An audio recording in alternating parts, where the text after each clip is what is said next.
का काम है। तो बताया ये पुरुषोत्तम संगम युग है, कर्म करने की बलिहारी है। कर्म इंद्रियों से कर्म करते हैं, देखने में आता है, लेकिन फिर भी कर्म जैसे नहीं करते। क्यों? क्योंकि जो भी कर्म करते हैं उसकी रिसीविंग जो है, जब तक मन न करे तब तक उसका कोई रिजल्ट नहीं निकलता।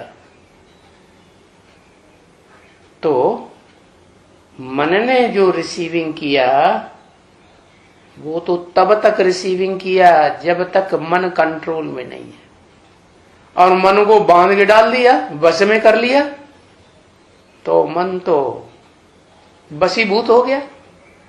तो गायन चलता है, मन जीते जगत जीत। मन को जीत लिया माना मन जो सबसे पावरफुल इंद्रिय है नरक की दुनिया में, वो काम इंद्रिय को भी जीत लिया समझो।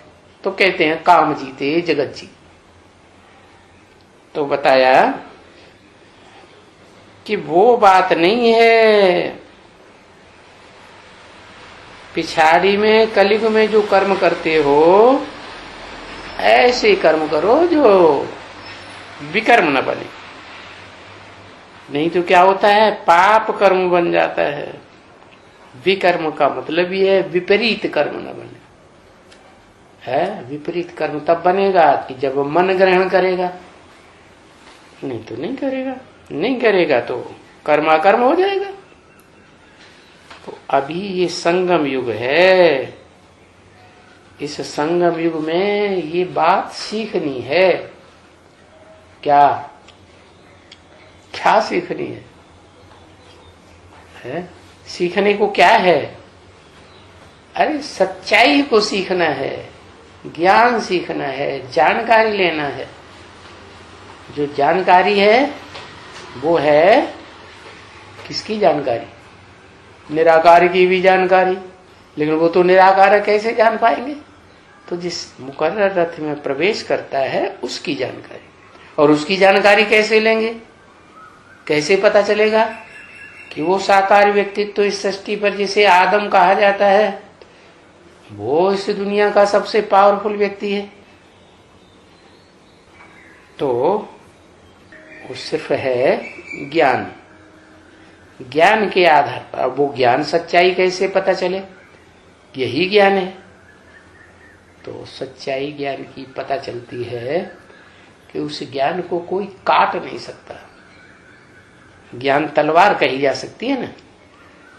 पावरफुल बढ़िया तेज वाली तलवार होगी तो वो सबको काटेगी, पेड़ों को भी काटेगी, दरख्तों को भी काटेगी, हड्डियों को भी काटेगी, गला भी काटेगी, सब कुछ करेगी।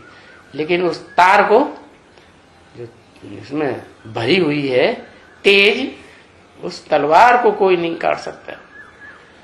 तो इसमें सीखना होता है। क्या सीखना होता है?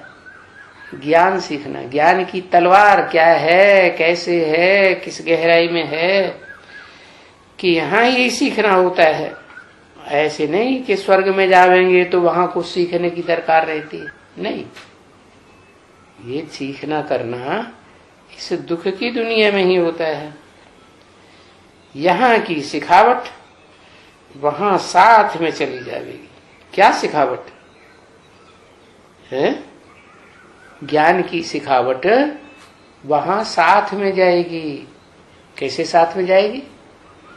उस ज्ञान का जो सार है, मैं आत्मा ज्योति बिंदु, वो सार में तब ही टिक सकेंगे जब ज्ञान पूरा गहराई में मिला हो। है पूरा गहराई में कल्प के अंत में सभी आत्माओं को ये ज्ञान मिल जाता है कि वो निराकार क्या है और वो साकार क्या है। साकार में वो निराकार प्रवेश करके दोनों एक हो जाते हैं। आप समान बनाए देता है। तभी तो कहा जाता है शिव शंकर भोलेनाथ। पहले शिव, फिर शिव ने प्रवेश किया शंकर में तो हो गया।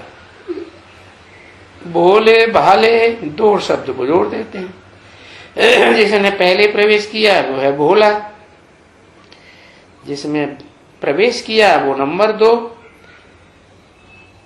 तो हो गया भाला। अब दोनों मिलकर के कार्य